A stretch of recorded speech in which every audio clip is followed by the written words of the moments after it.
Hey guys, tonight we're going to take a calm little walk through one of history's strangest health trends. So get comfortable, maybe dim the lights, maybe grab some tea, because tonight we'll be talking about medicine made from human bodies.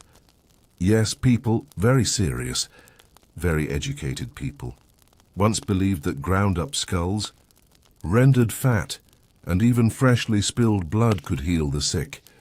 And they didn't just whisper about it in dark alleys. We're talking about court physicians, royal apothecaries and churchmen with impressive titles, all nodding along as if this made perfect sense. The general theory was, if you take something from a body, especially a body that had died recently or violently, it still contained a spark of life. That spark of the vital force could be transferred to you. It was the ultimate recycling program, just with a bit more screaming involved at the start. Let's ease into it slowly, though, because this isn't a horror story. It's more of a long, uncomfortable sigh from history. So, picture Europe somewhere in the 1500s. The candles are expensive, the rooms are cold, and the doctors are wearing those long, slightly judgmental robes. You've got a toothache. Or maybe the king's gout is flaring up again. What do they prescribe? Probably something brown, gritty, and vaguely suspicious looking, because, surprise, it contains powdered mummy. And yes, I mean actual mummies. From Egypt. Back then, the word mumia didn't mean a Halloween decoration. It meant medicine. Apothecaries ground up ancient embalmed corpses, mixed them into ointments or drinks, and sold them across Europe as a sort of all-purpose miracle cure. The logic was, let's call it creative. Ancient Egyptians, after all, were known for preserving their dead, and that looked impressive to Renaissance minds. They assumed those preserved bodies must be full of powerful healing resins. It didn't matter that those resins were centuries old and attached to someone who'd been dead since the pyramids were still shiny. So, traders started digging up mummies from tombs, breaking them apart, and selling them by the pound. The best bits, the darker and smellier pieces, fetched the highest prices. Even when the real mummies ran out, the trade didn't stop. Locals started making fake mummies by drying out recently deceased criminals, soaking them in pitch, hand-shipping them off as the genuine Egyptian article. If you're wondering whether anyone noticed, well, some did. There were a few concerned voices, muttering things like, maybe eating the dead isn't the best idea. But then again, those voices weren't making money from it, so they didn't get very far. Now here's where it gets delightfully weird. Royalty loved this stuff. Francis I of France, the same guy who built the Château de Chambord, carried powdered mummy everywhere. Whenever he got a headache or felt weak, he'd mix some into wine and drink it. Imagine that, the King of France casually sipping on centuries-old pharaoh dust like it was aspirin. Other nobles followed suit because of course they did. After all, if the king's doing it, it must be classy. It was the Renaissance version of buying overpriced detox juice, but the obsession didn't stop at mummies. Soon, doctors and alchemists decided that fresher was better. Why settle for dried ancient remains when you could have something straight from the gallows? Public executions weren't just justice, they were shopping opportunities. Crowds gathered not just to watch but to collect. A freshly beheaded criminal was thought to be bursting with vitality, so bystanders would rush forward with cups and rags to gather the blood. The bravest or most desperate among them would drink it warm right there. It was supposed to cure epilepsy, or the falling sickness, as they called it. Doctors even recommended it. Some went as far as specifying that the blood of a young man executed at dawn was the most potent kind. Of course, that's easy to say when you're not the one drinking it. This practice spread across Germany, Scandinavia, and parts of England. Even well-known physicians wrote about it as if it were completely respectable, because apparently in the 1600s cannibalism was fine, as long as you did it for medical reasons.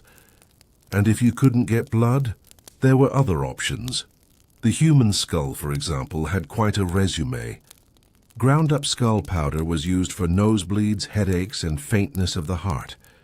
The belief was that the skull contained the essence of the soul, so eating it could strengthen yours.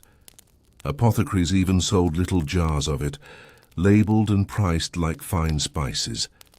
There were different grades, too. The skull of someone who died violently, say from hanging or battle, was considered the most powerful. Peaceful deaths apparently didn't have the same kick. Some even preferred skull moss, a fuzzy green growth that appeared on old bones in crypts. This was dried, powdered, and taken in small doses for nervous conditions. Yes, that's right. In an era obsessed with saints and relics, people were basically snorting grave mold for anxiety.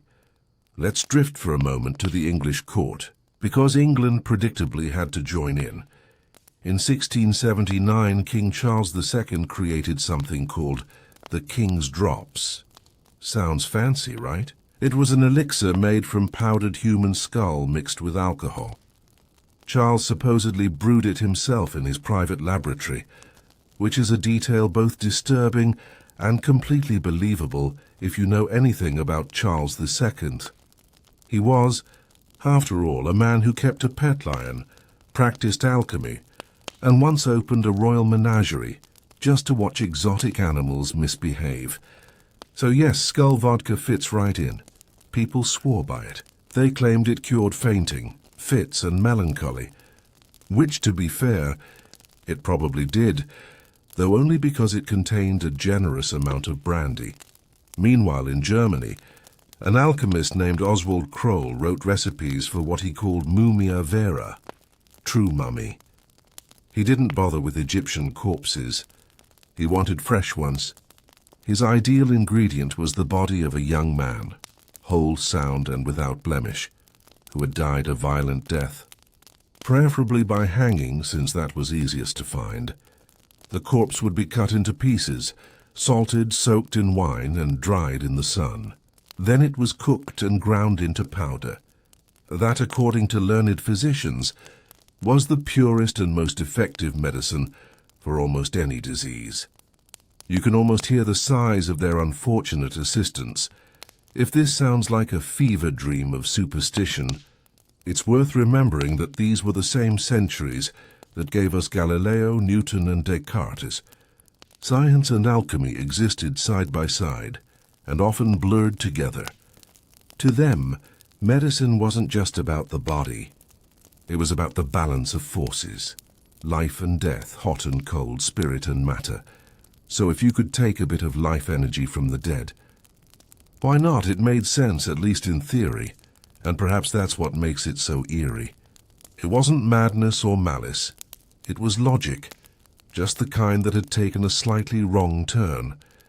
Let's drift over to another peculiar aspect of this, economy of death. Because once something becomes profitable, you know what happens. The market expands. By the late 1600s, the trade in human remains was global. Tomb robbers in Egypt, grave diggers in Europe, even executioners, all made money supplying materials for medicine. Bodies became commodities, and the line between doctor and dealer got very thin. Some apothecaries even displayed human remains in their shop windows to show quality.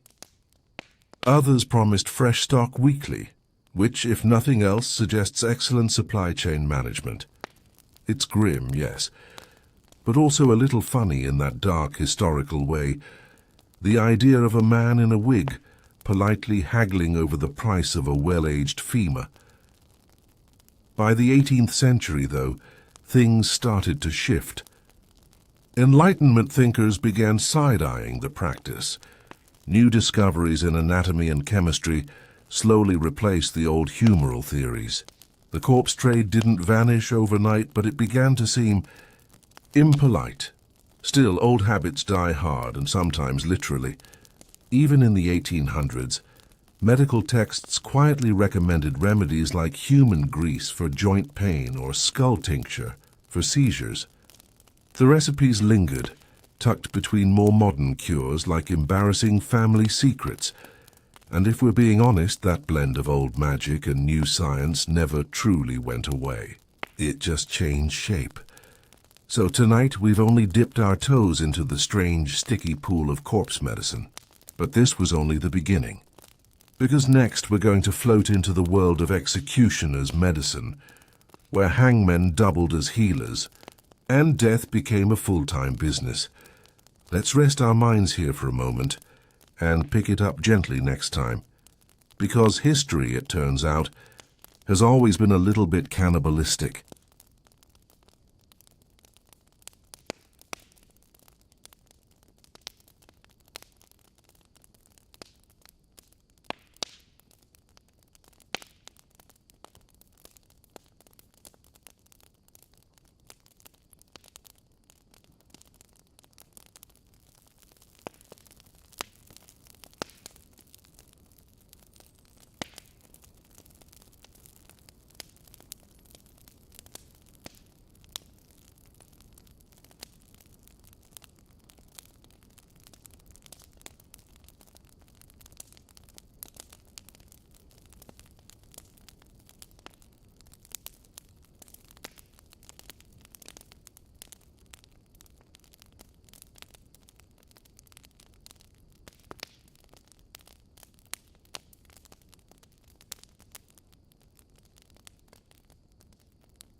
Hey again.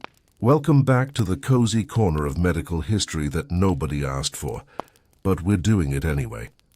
So take another slow breath. Maybe readjust your blanket, because tonight we drift further down the gallows road into the world of executioner's medicine. Now, this was a time when most people avoided executioners like the plague, which, ironically, was another problem everyone had. Executioners were social outcasts. They lived on the edges of towns, often next to tanneries or graveyards. People wouldn't shake their hands, wouldn't sit near them at church, and sometimes wouldn't even let them buy bread. And yet, when someone fell sick, who did they call? The executioner. Because for all the disgust society felt toward these men, they also believed that executioners had a strange gift, a kind of grim spiritual authority over life and death. They handled death daily, so they must understand it, and more importantly, they had access to something no one else did: fresh human bodies. The hangman's job didn't end when the rope stopped swinging. After the crowd went home, he would stay behind to handle the rest, removing the body, cutting it down, sometimes preparing it for burial, and sometimes well harvesting. Many executioners made a second income selling bits of their victims to doctors, apothecaries, or desperate patients. Blood was the easiest thing to sell. It was collected immediately after death, sometimes in bowls or flasks brought by eager customers. But other parts were valuable too. Fat for ointments, bones for powders, even the skin, which was dried and used for various protective items.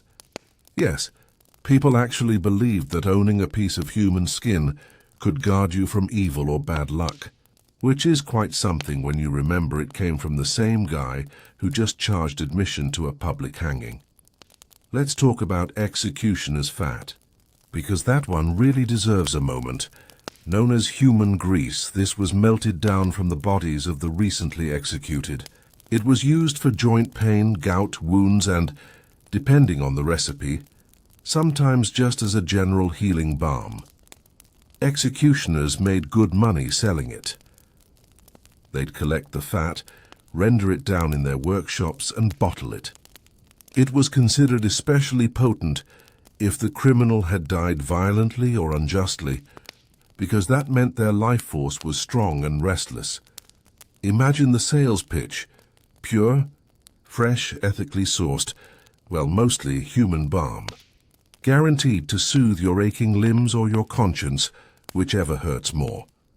And then there was the executioner's touch, people believed that the hangman's hand itself could heal. If you suffered from a swelling, cyst, or hernia, you might be taken, often secretly, to the executioner's house. He'd lay his hand on the affected spot and whisper a few Latin phrases. It sounds absurd now, but back then, the hangman was the cheapest medical practitioner in town. He didn't just kill people, he cured them. Records from Germany, France, and even England show that these men performed bone-setting, bloodletting, and minor surgeries.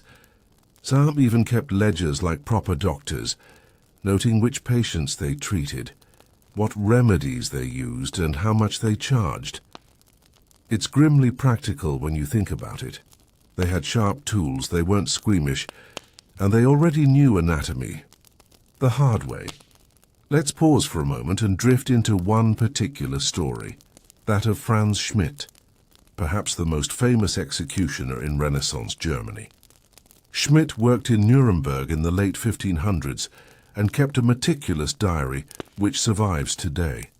Over his career he executed 394 people, but in between those deaths he treated hundreds more, not with ropes and axes but with ointments, herbs, and surgical skill. He set broken bones, drained infections, and removed tumors. He was respected, he quietly was, for his talent. Yet society still refused to dine with him. He lived in a strange moral limbo, too necessary to ignore, too tainted to embrace. It's oddly poetic, really. The man who brought death to some gave life back to others. Executioners weren't alone in this. Barbers, surgeons, and apothecaries often shared similar reputations. The line between medicine and mutilation was blurry. Barber surgeons, for instance, handled everything from cutting hair to amputating limbs. Their red and white pole? That wasn't decoration. It represented bloody bandages drying in the wind, a cheerful little symbol of practicality and trauma. But at least barbers didn't make their ointments out of people. That particular honor belonged to the hangmen and alchemists. Now you might think the church would have banned all of this, and sometimes it did, but not consistently. Religious leaders often looked the other way, especially if the treatment worked. In a world without antibiotics, you'd try anything, and there was a strange logic to it. If saints' relics could heal bones, blood, hair, and teeth, then why not the remains of a freshly executed sinner? Maybe his violent end imbued his body with spiritual energy. It was all about proximity to death. And death in those days was everywhere. By the 1600s, corpse medicine wasn't some fringe superstition. It was mainstream universities taught it. Royal physicians recommended it. Pharmacies stocked it. People drank blood, rubbed fat and swallowed ground-up bones. Not because they were desperate, but because they were following the science of their time. And that's the uncomfortable part. This wasn't barbarism. It was intellectual conviction. If you'd asked a learned doctor of the 17th century whether he was practicing cannibalism, he'd have been offended. He wasn't eating people. He was using them medicinally. Totally different thing, obviously. There's even a term for it now, medicinal cannibalism. It wasn't isolated to Europe either. Versions of it existed in China, in the Islamic world, and among indigenous healers long before, but Europe gave it the full Renaissance treatment. They turned it into a trade, a theory and a moral debate all at once. And perhaps the strangest part, it wasn't just the poor who used it. It was the rich, the kings, the cardinals, the university men, because if there's one thing history keeps teaching us, it's that intelligence and common sense rarely show up at the same party. Let's float a bit further forward now, into the 17th and 18th centuries, the era of powdered wigs, lace cuffs, and medical cannibalism reaching its fashionable peak. Doctors were publishing thick Latin books full of recipes involving cranium humanum, sanguis hominis, and pingedo hominis, skull, blood, and fat. You could find them in the same apothecary that sold lavender water and rose oil. And yes, it was as normalized as buying vitamins today. You might step into a London shop, order some dried herbs, a bit of mercury, and a pinch of mummia, and the clerk wouldn't even blink. The bottles were labeled in tidy handwriting. The prices were fixed, and nobody asked whose head was in the jar. As time passed, some doctors began to feel uneasy, not because of ethics, that came much later, but because of quality control. They complained that too many fake mummies were being sold, or that the blood wasn't fresh enough, or that the skull powder was adulterated with chalk. That's right. The first complaints about this practice weren't moral. They were about product standards. One London apothecary even offered certified genuine human skull powder with a royal seal of approval. Because if you're going to drink ground bone, you might as well make sure it's authentic. Meanwhile, the Enlightenment was dawning, slowly, suspiciously. Newton was talking about gravity. Descartes was thinking, therefore existing. And Voltaire was, well, Voltairing, and yet somewhere in a German apothecary, someone was still bottling up man's grease to cure arthritis. Progress, it seems, doesn't move in straight lines, but we'll stop here for now. At this point between the gallows and the laboratory, next time we'll wander into the golden age of royal alchemy and resurrection, medicine, when Europe's elite began trying to distill immortality out of human remains. Because if drinking powdered pharaohs was good for a headache, imagine what a sip of human life essence could do for the soul. So, settle down, take another slow breath, and let's pick that story up in the next quietly horrifying chapter.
Let's drift now to the royal end of things. Because, of course, if peasants were smearing human grease on wounds, the nobility had to outdo them with something classier. One of the most refined examples comes from King Charles II of England, a man who desperately wanted to prove he was both clever and healthy. Charles had a strong interest in science. He even founded the Royal Society. But he also had a soft spot for miracle potions, particularly one called the King's Drops. This fancy elixir, sold in dainty little vials, was rumored to contain something special: powdered human skull. It was prepared by soaking the powdered remains in alcohol and letting it sit until the mixture looked just right. Charles supposedly drank it regularly to fortify his spirit. Ironically, he died after taking one of his own medicinal concoctions. The symbolism writes itself, and Charles wasn't an outlier. In early modern Europe, royal apothecaries maintained secret shelves of macabre ingredients: bits of skull, dried heart, powdered mummies, all labeled in fine Latin. The most expensive ingredient was always the mumia vera, a term that technically meant resin from embalmed Egyptian mummies, but over time it became a catch-all for any dried human thing that looks old enough. If you were wealthy in the 17th century, this was the luxury item to have. Think of it as the Rolex of powdered corpses. It supposedly carried the life essence of ancient kings and priests, offering protection against plague, epilepsy, and melancholy. Apothecaries imported it from Cairo by the crate. Some was genuine. Most was just ground-up bodies stolen from local graveyards. But no one really cared. The placebo effect was doing the heavy lifting. Meanwhile, physicians kept doubling down on the logic. If bones help bones, then what helps the mind? Well, obviously brains. Recipes for mental disorders often included distilled brain water, made by boiling a human head and collecting the condensed vapor. It sounds like something out of a Gothic horror novel, but it's recorded in several 17th century medical manuals. The result was a pale, oily liquid that doctors recommended for epilepsy and madness. And naturally, there was always blood. Fresh, warm, straight from the source. During public executions, the crowd wasn't just there for the spectacle. Some were waiting with cups. It was believed that the vitality of the dying, especially those who died violently, could be absorbed through drinking their blood. German physician Johann Schroeder even recommended it in his 1679 Pharmacopoeia, specifying that the blood must be taken while it is still warm. There are accounts of executioners selling it by the mugful. Imagine that, a medieval version of the juice bar. The belief was simple: life force enters through death. It was gruesome, but within their worldview almost logical.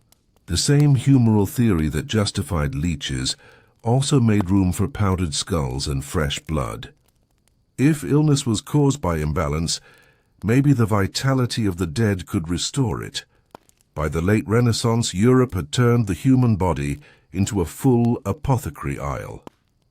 Teeth were ground into powders, bones into calcium supplements, flesh into ointments. Fat was prized for treating gout, especially if it came from someone executed, because justice was thought to purify the body. Even candles made from human tallow were sold for magical and medical uses. But beneath all of this, there's an eerie normality. It wasn't seen as grotesque. It was practical. The same way we now use donor organs, they saw no moral contradiction in using human material. The difference, of course, is consent and refrigeration.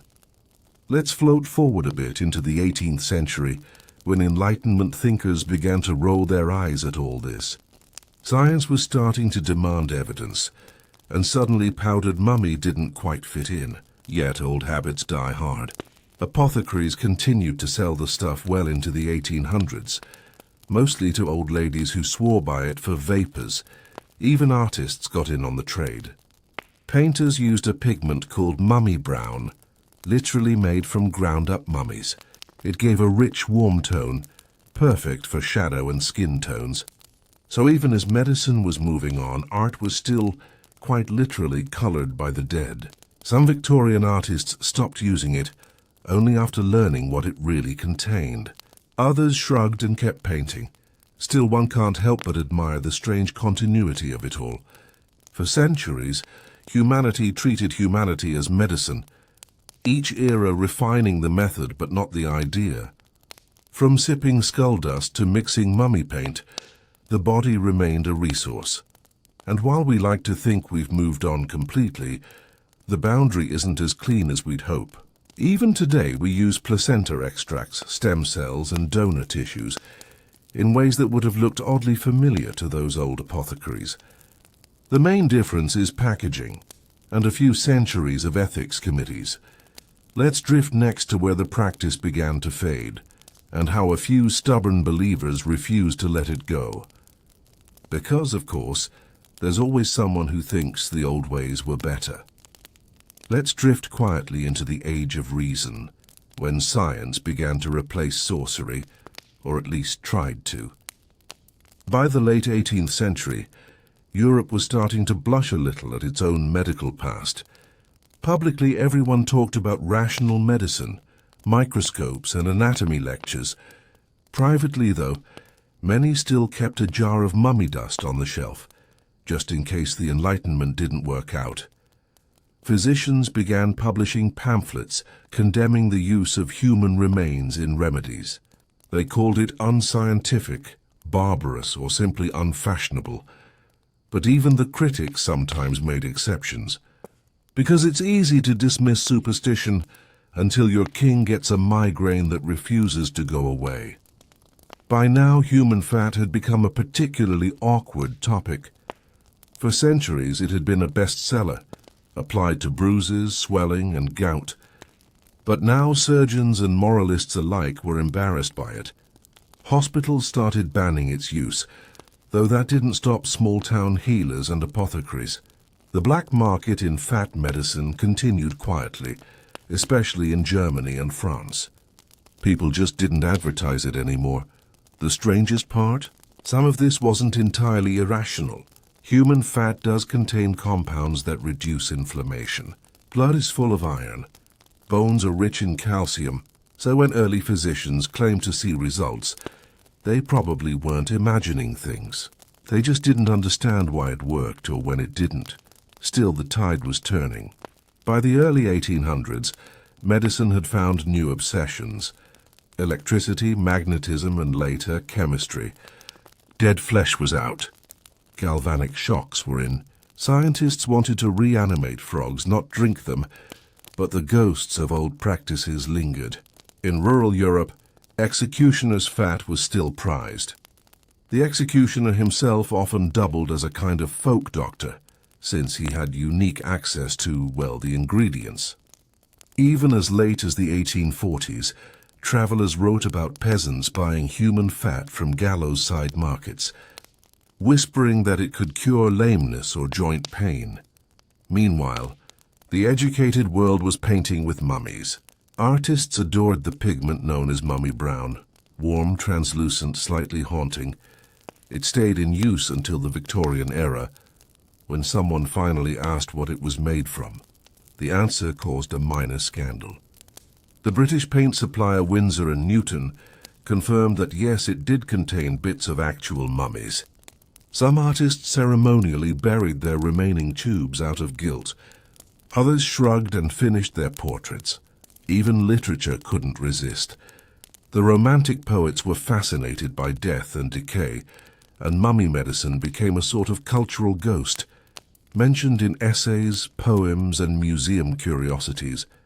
The old belief in the vital essence of the dead had faded, but the aesthetic remained.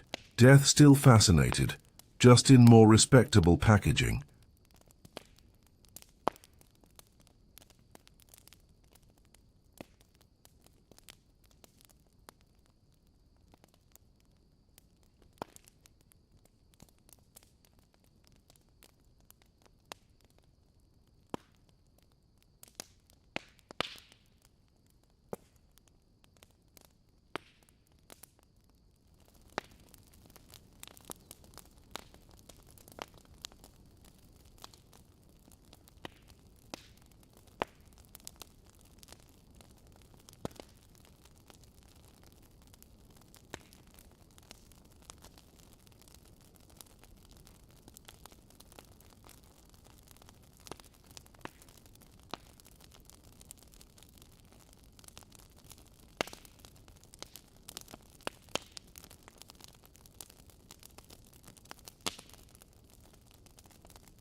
By mid-century, corpse medicine finally went quiet, not because it was banned, but because it was forgotten.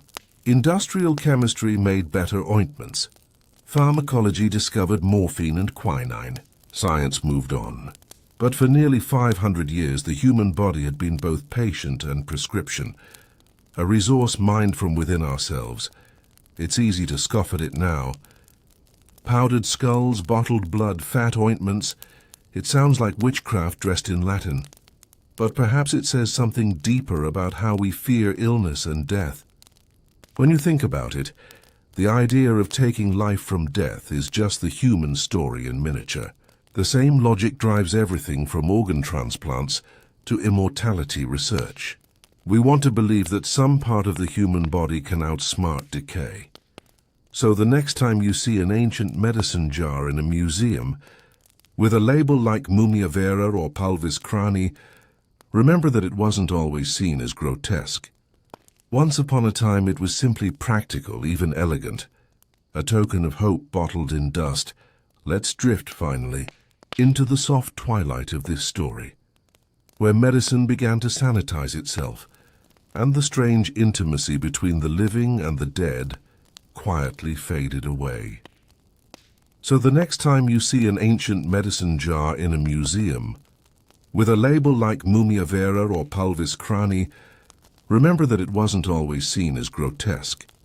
Once upon a time it was a symbol of civilization, a testament to how far humans would go to preserve themselves, even if it meant turning their own kind into medicine. Let's drift now into the Victorian era, the final chapter of this strange medical romance. By this time the corpse trade had mostly dried up, replaced by polished hospitals and sanitized bottles of chloroform. Yet somehow the fascination with death didn't disappear. It just changed its wardrobe. The Victorians adored the dead. They photographed them, wore lockets of their hair, and filled parlors with portraits of their deceased children. And they found a new kind of comfort in science's attempt to master mortality. Embalming became fashionable, not just for preservation, but as a quiet defiance against decay. In 1861, when Prince Albert died, Queen Victoria became the embodiment of public mourning. She demanded that Albert's body be kept pristine, embalmed with all the latest chemicals, and displayed like a sleeping saint. This royal example turned embalming into a cultural trend. Across Europe and America, morticians promised scientific preservation, while quietly borrowing the old logic that death could be controlled, managed, even beautified, but under the surface, echoes of corpse medicine lingered. Spiritualists claimed to channel life energy from the dead. Occult healers began experimenting with ectoplasm therapy, which, while not technically using bodies, pretended to summon physical residue from spirits. The vocabulary changed, but the yearning was the same: to harvest life from death. Even legitimate medicine flirted with the idea.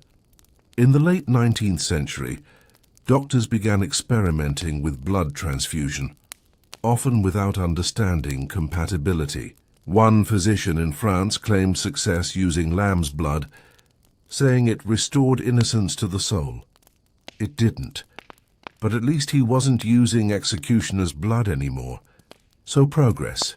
The Industrial Revolution gave humanity new ways to manipulate life: microscopes, petri dishes, electricity. Suddenly, the old dream of vitality from death became the dream of vitality from science. But the imagery, the essence of the idea, never left. The body was still a vessel, a source, a resource. And perhaps that's why the story of human medicine feels oddly modern. Today we harvest cells, grow tissues, and recycle organs with the same calm practicality that 17th century apothecaries ground bones into dust. We draw blood, freeze embryos, and debate how far we can go before it feels like crossing a line. The difference is we've replaced superstition with regulation. The instinct itself, our quiet belief that life can be stolen from death, hasn't really changed. There's a strange poetry in that continuity. For all our ethics boards and biomedical journals, we still chase the same alchemy, to take decay and turn it into healing. The old apothecaries used human skulls. We use stem cells. Different tools. Same wish. So as this story sinks gently to its end, picture a flickering candle on a wooden shelf somewhere in 1600s London. Beside it, a small glass bottle labeled Spiritus Cranii Humani, spirit of the human skull. The apothecary dusts it, checks its seal, and whispers to himself that it works. Maybe it doesn't, maybe it never did. But in that dim room surrounded by jars of bone and dust, he feels certain that death somehow is not the end of usefulness. And that belief, quiet and terrible as it was, became the foundation for centuries of medicine. So tonight, as you close your eyes and drift off, remember, our ancestors once tried to sip immortality through powdered skulls and bottled blood. It sounds absurd now, but in a way it's comforting, because it means that the line between fear and hope has always been this thin. Sleep well. Fans, don't worry, your vitamins probably don't contain anyone. Probably.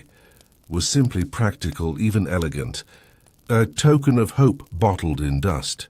Because at its heart, this story isn't really about death, it's about denial. Humanity's quiet refusal to accept that decay wins in the end. From the first healer who ground up a bone, to the modern scientist growing skin in a lab, the goal has always been the same: to make death useful, to recycle it into life. So maybe the apothecaries weren't mad after all. They were just early dreamers, staring at a skull and thinking, there has to be something left in there worth saving. We can laugh at their logic now, because who in their right mind would drink powdered mummy or buy ointment made from executioner's fat? But centuries from now, someone will probably look back at our medicine cabinet, at our gene therapies and cryonics, and shake their head the same way. Progress always looks reasonable only in hindsight, and so we drift full circle. From ancient tombs to Victorian parlors, from dusty jars to gleaming hospitals. The same fear, the same hope, dressed in different words. So tonight, as you close your eyes, imagine those flickering candles in the old apothecary shops, the faint smell of herbs and dust, the quiet scribble of quills labeling jars of human ash. They were trying in their own strange way to keep the darkness at bay. And maybe so are we. Good night. Sleep well. And remember, if your medicine ever smells faintly of history, maybe don't ask too many questions. Hey guys, if you've made it this far, you deserve a comfortable pillow and maybe a cup of tea that definitely doesn't contain powdered pharaoh. Thanks for drifting through this one with me. The story of how humanity tried to cure itself with, well, itself. It's one of those strange chapters in history where science and superstition blurred into something quietly horrifying and weirdly poetic. Next time, we'll wander into another dimly lit corner of the past, maybe the tragic love lives of Europe's most cursed monarchs, or the bizarre hygiene rituals that somehow counted as self-care in the 1400s. You know, the usual bedtime disasters. Until then, sleep easy, stay curious, and remember, history's strangest cures were always made with good intentions. Just not good ingredients. Good night.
Of course, even when the jars were emptied and the dust settled, death still had a few roles left to play in medicine, because the truth is, Europe didn't stop using human bodies for science.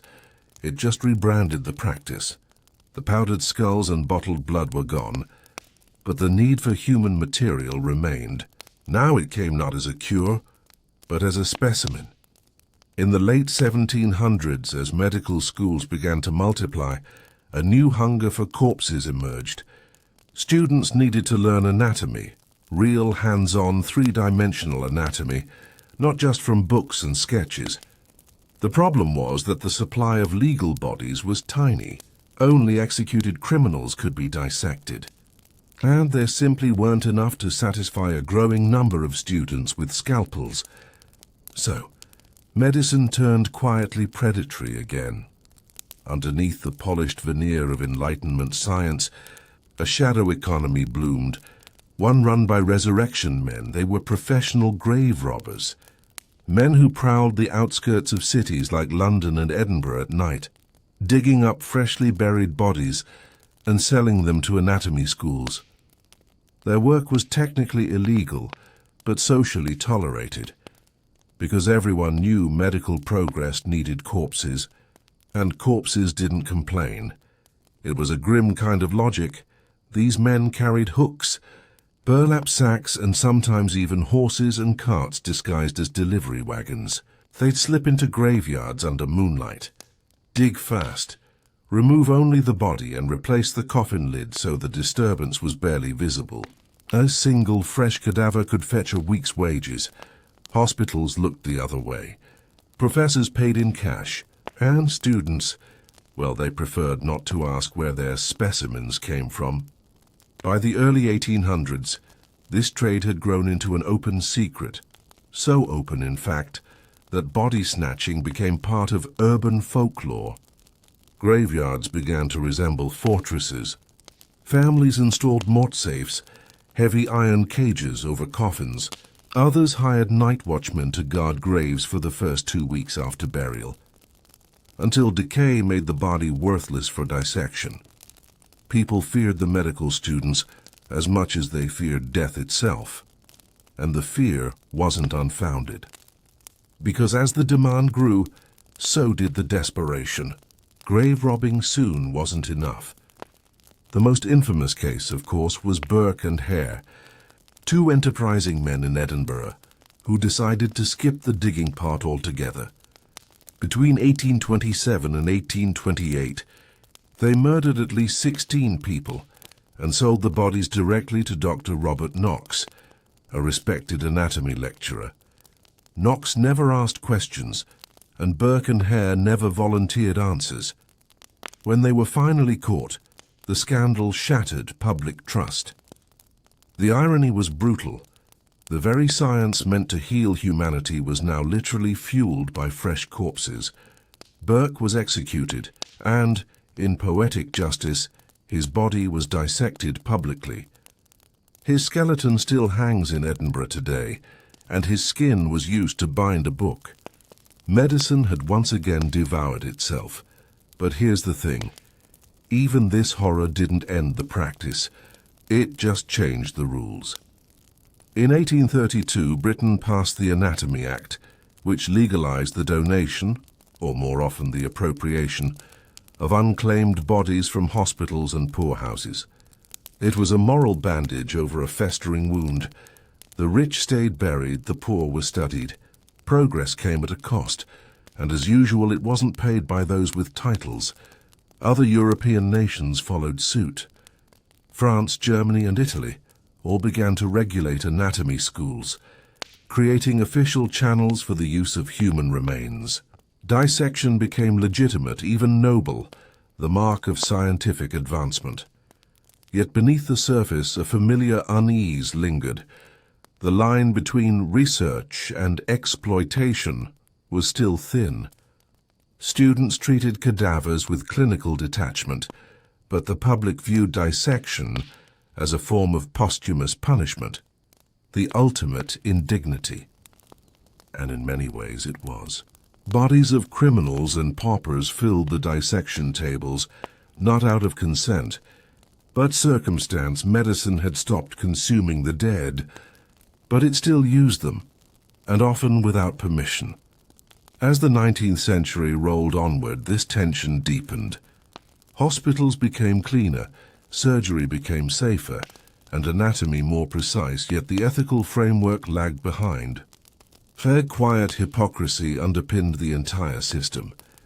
People condemned corpse medicine as barbaric, while applauding anatomy lectures built on stolen flesh. The resurrection men had gone, but the ghosts remained. By mid-century, the dissection room had become a rite of passage for medical students. In cities like Paris and Vienna, hundreds of bodies passed through the hands of young doctors each year.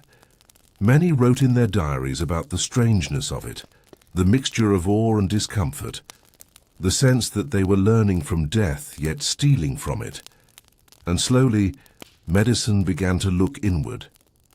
The same scientific revolution that had turned bodies into subjects of study also gave birth to medical ethics, a fledgling idea that perhaps there should be rules, or at least respect for the dead.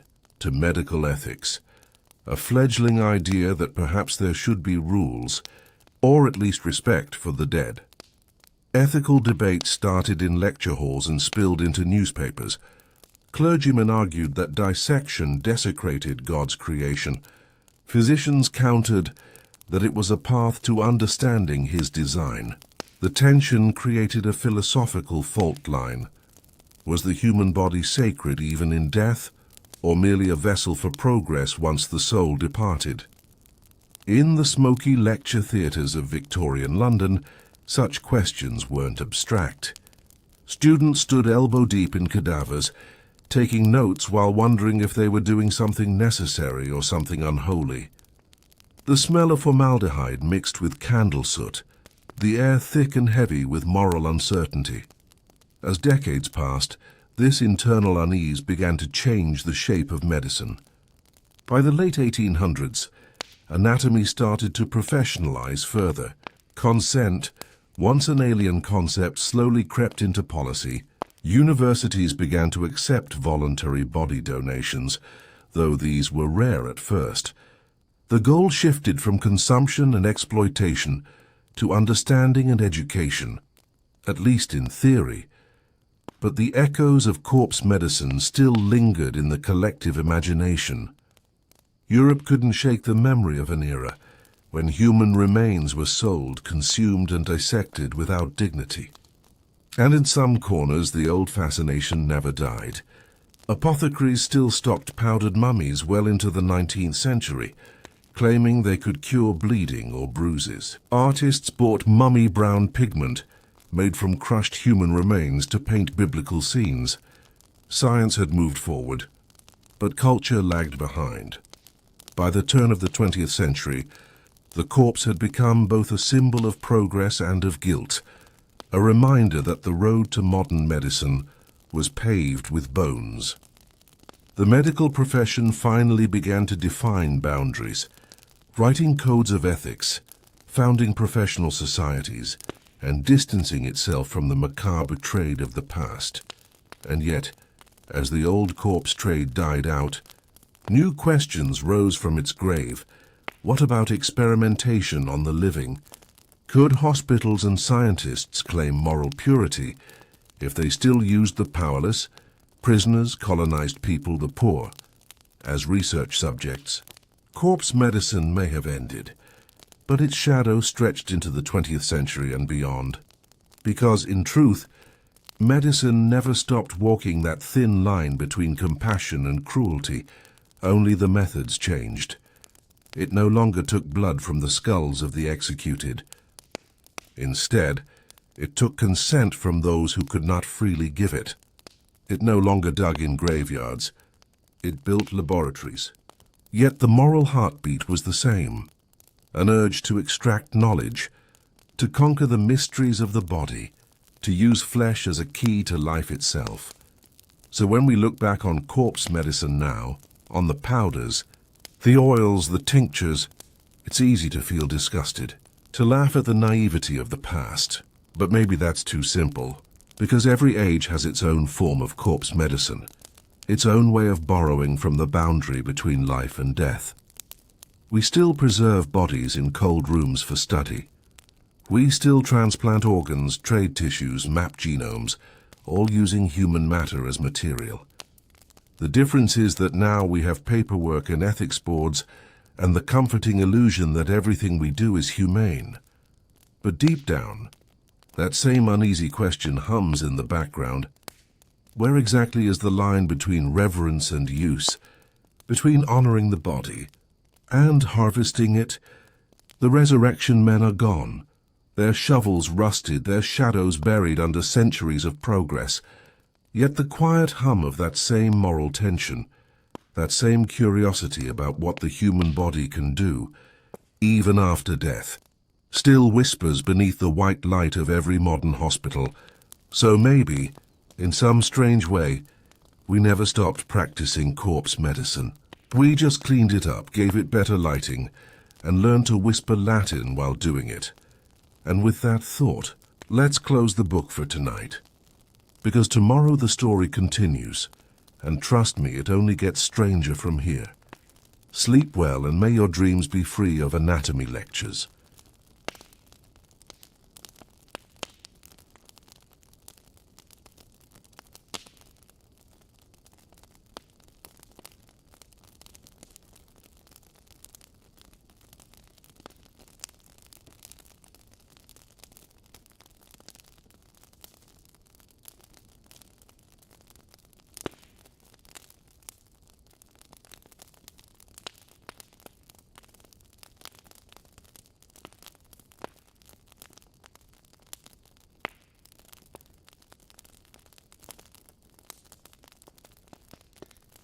Let's drift a little further down that dimly lit corridor of medical history, where science and superstition still share the same bed.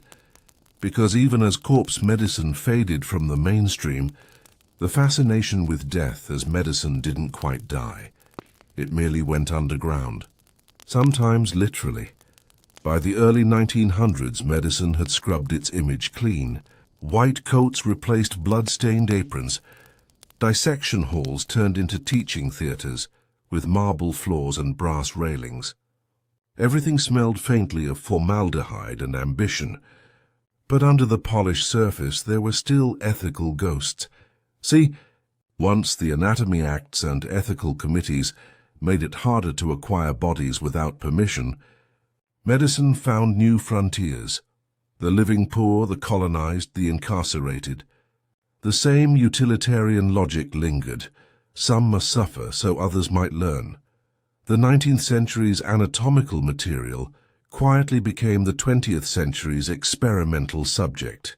Take, for instance, the case of the Tuskegee syphilis study in the United States, which began in 1932.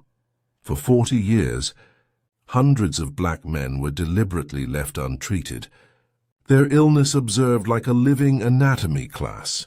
No blood drinking or mummy powder here, just a new kind of cruelty neatly wrapped in paperwork. It was corpse medicine reborn, not in dusty jars, but in sterile clinics. The body was still a tool. The only difference was that this time, it still had a pulse. Across the Atlantic, similar experiments echoed through Europe's colonial empires. Human bodies, usually not European ones, were dissected, tested, or preserved in museums. Skulls were measured in the name of racial science. Bones were displayed as proof of hierarchy. It wasn't medicine anymore. It was ideology pretending to be anatomy. And yet, all of this grew from the same ancient seed, that to master death, one must first use it. Even when technology advanced, and with X-rays, antiseptics and vaccines, the human body remained the great experiment. The 20th century saw wars fought with chemical weapons, then cures developed for the wounds they caused. Progress was a pendulum, swinging between destruction and salvation. And quietly, beneath the roar of progress, whispers of corpse medicine persisted in smaller, stranger ways. In the 1920s, a few physicians in Russia experimented with blood transfusions from young donors to old patients, claiming it could restore youth.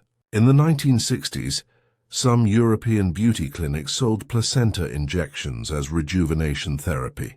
Even today, billionaires flirt with plasma transfusions and cryogenic preservation, all of it dressed in modern language, but still chasing the same dream: immortality through flesh. If the Renaissance had powdered mummies, Silicon Valley has blood startups. It's easy to laugh, but perhaps that's the uncomfortable truth. The form changes, the desire remains. Humans have never stopped believing that somewhere, inside the body, and whether ours or someone else's, lies the secret to escaping death. Back in the Victorian era, when body snatching was still a whisper in the fog, people feared that doctors cared more about corpses than patients. Now, in a world of organ markets and stem cell tourism, the same fear lingers in subtler form. Who owns the body? Who decides what happens to it after we're gone? Modern laws say consent is everything, but even that gets fuzzy in emergencies, in war zones, or in parts of the world where the poor volunteer for medical trials out of desperation. The ghosts of the resurrection men have become bureaucratic. They now wear suits, draft contracts, and stamp approvals. The language of progress hasn't changed. It's just better formatted. And yet amid all this, there's something undeniably noble, something that redeems the darkness a little. Because every medical student who studies anatomy today, every researcher who handles a preserved heart or a brain in a jar, is also part of that long, strange lineage, one that began with blood-drinking kings and powdered pharaohs, and somehow evolved into modern surgery and organ transplants. It's a messy, haunting inheritance, but it's ours. If you ever walk through a medical museum, like the Hunterian in London or the Mutter in Philadelphia, you can still see the relics of that transition. Skeletons of executed criminals, jars filled with preserved organs, wax models of diseases that once terrified entire cities. The lighting is quiet, respectful, but look closely, and you can feel it. That eerie blend of awe and guilt. Every specimen is a ghost of progress. Each bone, each organ, is a reminder that the price of understanding was once the body itself. And maybe that's why corpse medicine still fascinates us. It's not about disgust or horror. It's about reflection. It forces us to look at the thin line between curiosity and cruelty, between reverence and use. When people in the Middle Ages drank powdered skulls, they weren't being monstrous. They were desperate, hopeful, doing the best they could with what little they understood. When doctors dissected criminals, they believed they were serving science. When the poor were used for anatomy, society convinced itself it was for the greater good. And when we freeze ourselves today, or inject stem cells, or sign organ donor cards, we're still dancing with that same idea that maybe, somehow the body can outwit death. The tools have changed. The lighting's better, but the story remains beautifully, tragically human. So maybe when we look back on the age of corpse medicine, we shouldn't just see horror. We should see a mirror, because medicine has always been a reflection of what we fear most and what we'll do to escape it. Sleep well, my friend. And if you hear a shovel in the night, don't worry. It's probably just history digging itself up again. Let's dim the lights a little more, because tonight we drift into the final echo of corpse medicine, a quieter, stranger chapter that belongs not to the past, but to the uneasy present. If earlier centuries used bodies to cure, the modern world tries to use them to continue. To outwit death not by grinding bones into powder, but by rebuilding flesh with science. Welcome to the era of what might be called the resurrection men of modern medicine. The geneticists, the cryonics engineers, the biotechnologists, People who chase immortality with microscopes instead of shovels. And yet, under the cool blue light of their laboratories, the same obsession hums softly. What if the body could be recycled into eternity? It starts innocently enough, with organ transplants. Once a miracle, now almost routine. A heart stops in one body, starts again in another. Livers, kidneys, corneas, all traded, catalogued, and flown across the world like sacred cargo. Life extended through the remains of another. Humanity learned to speak to death in a new language, logistics and surgery. But here's the thing. Organ donation, like everything before it, carries that same shadow of moral unease. Consent forms are signed, laws are clear, yet the process still feels faintly uncanny. Families grieve while machines keep their loved ones' hearts beating, just long enough for another life to claim them. We've made peace with this trade, but it's still a trade. In some countries, organ markets blur that line even further. Black markets thrive on desperation. Poor families sell what they can, a kidney here, a piece of bone marrow there, while brokers make fortunes. It's the same dynamic corpse medicine always had, the bodies of the powerless fueling the health of the privileged. Only now the setting is a sterile hospital, not a candlelit apothecary. From there the line stretches further, into the realm of genetic preservation. In frozen vaults across Europe, America, and Asia, biobanks store millions of DNA samples, tissue fragments, embryos, and cells. They are catalogues of potential, a modern library of human material. And though it all sounds clinical and future-minded, it carries an ancient undertone. We still believe that somewhere in our bodies lies the secret to eternity. Then comes cryonics, the modern mummy cult.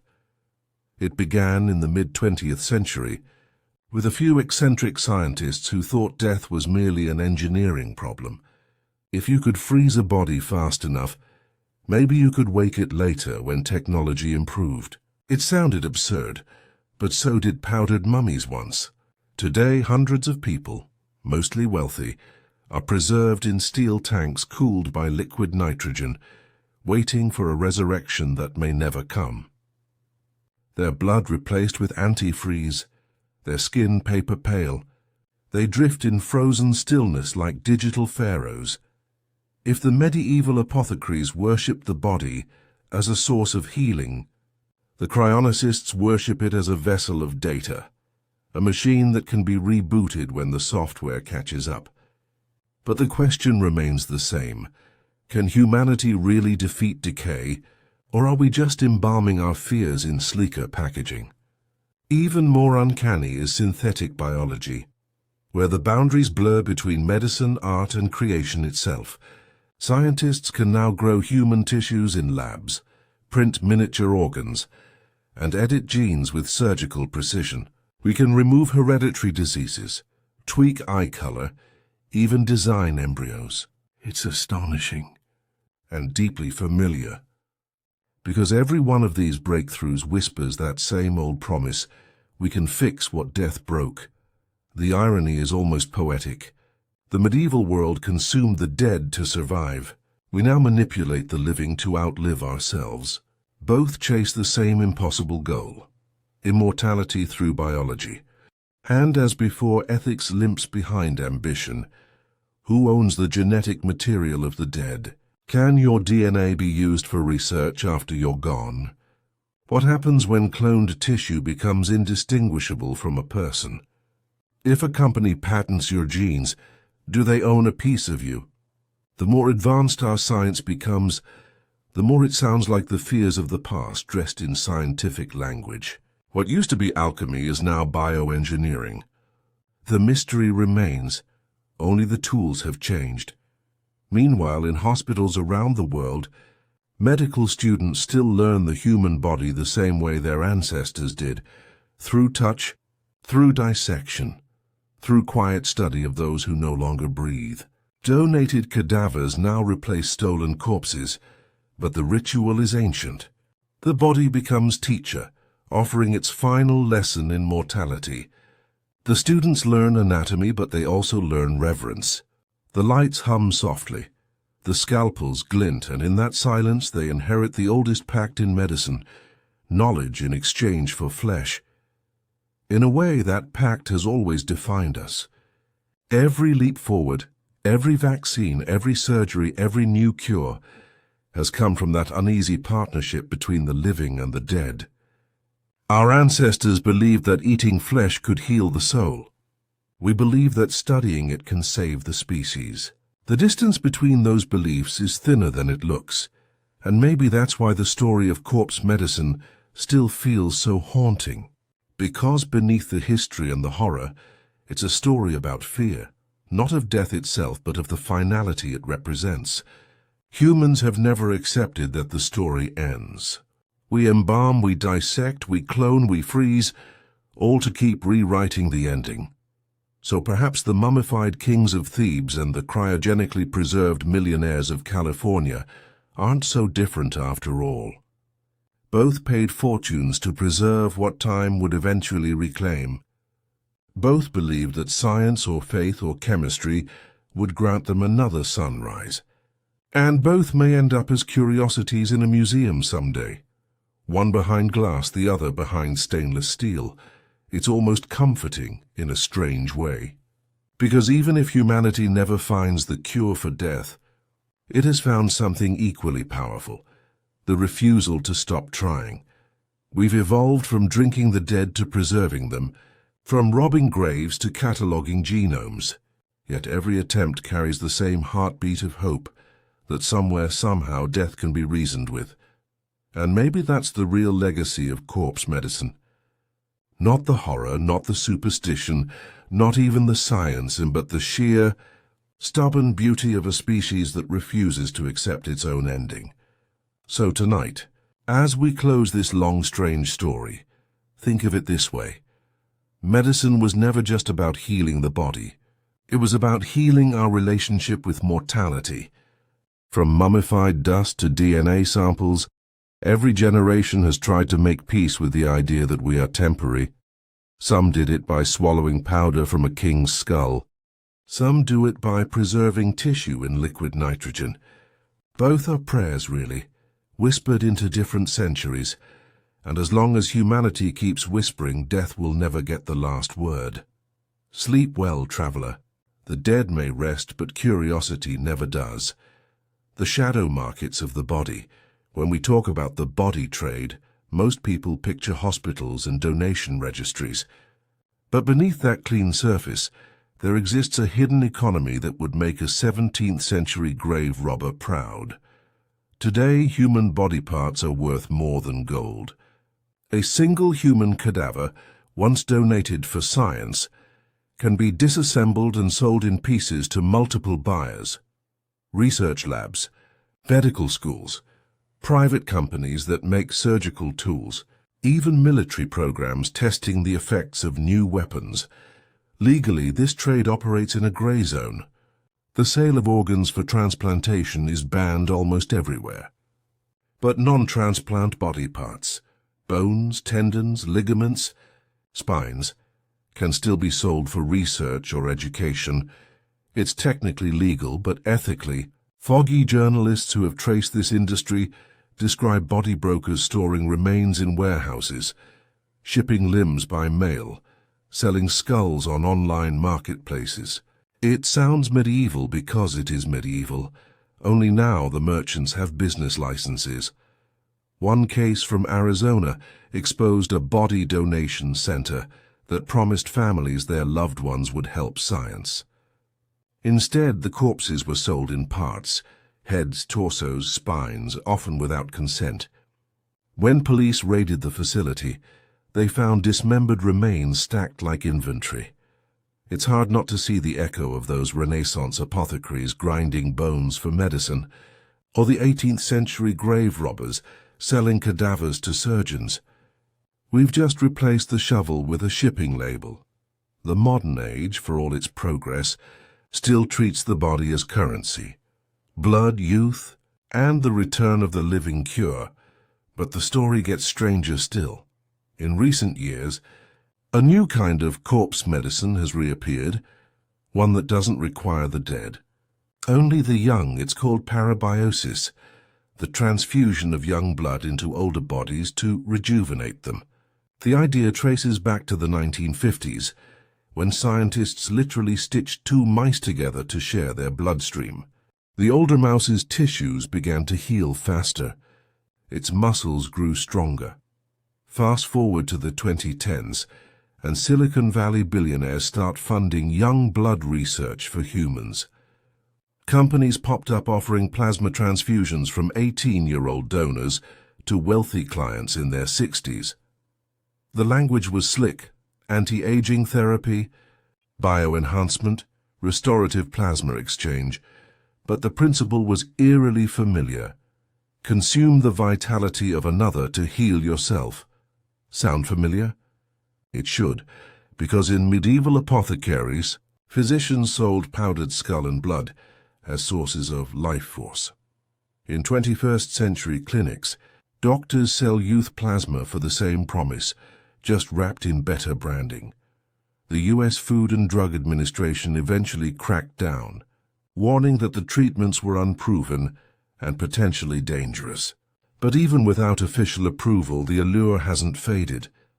The myth of rejuvenation is too old, too powerful to die. Digital resurrection.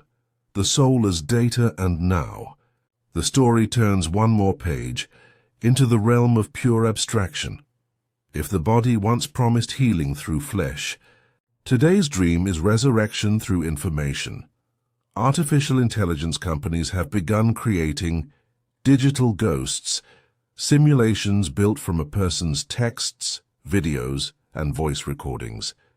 You feed in enough data, and an algorithm begins to speak like the dead, think like the dead, even comfort the living in their voice.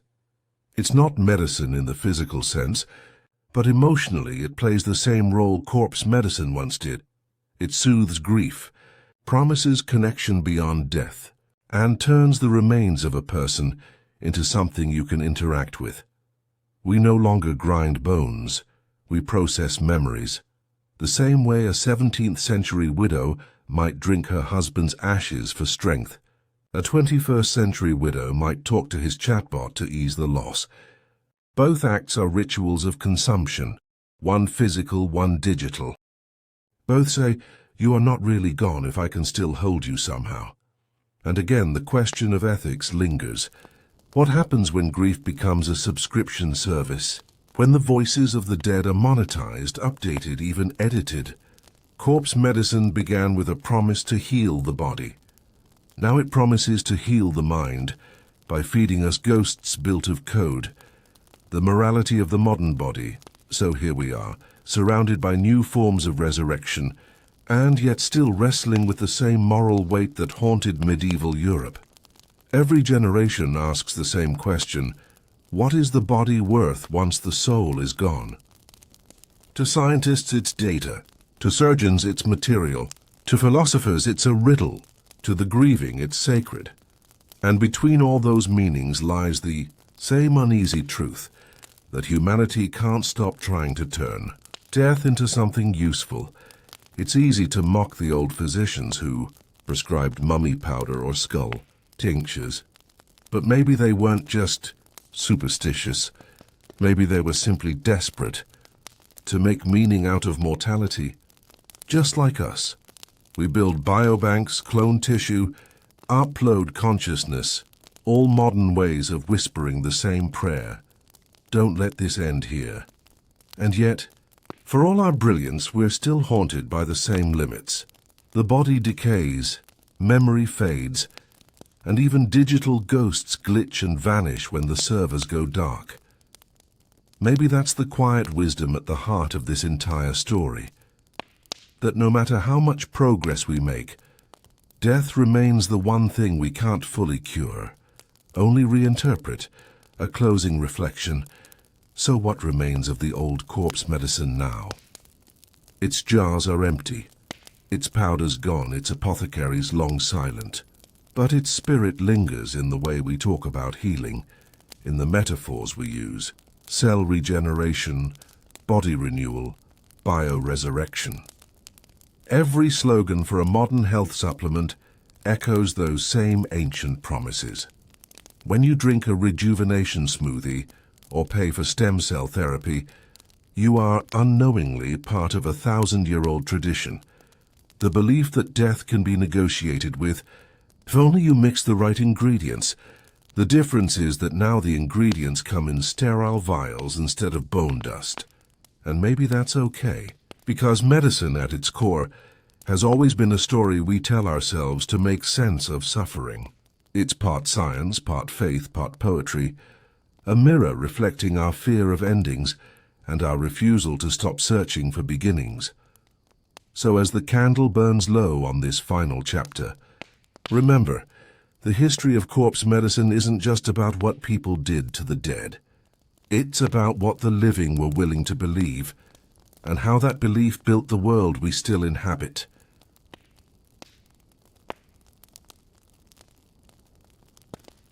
Tonight's final descent into the strange history of human medicine takes us past superstition, beyond science, and into something in between. That misty realm where belief, need, and ambition meet. Part 10 isn't about corpses anymore. It's about the ghost of corpse medicine, the lingering mindset that still shapes how we think about healing, sacrifice, and the body. Because even now, when we look at a body, living or dead, we see potential, a vessel, a mystery we can't stop prying open. The alchemy of progress medicine, for all its triumphs, still behaves like an alchemist at heart. We don't grind bones or drink tinctures anymore, but we still chase transmutation, turning weakness into strength, decay into renewal, mortality into longevity. It's what drives billion-dollar industries: anti-aging science, stem cell regeneration, genetic editing.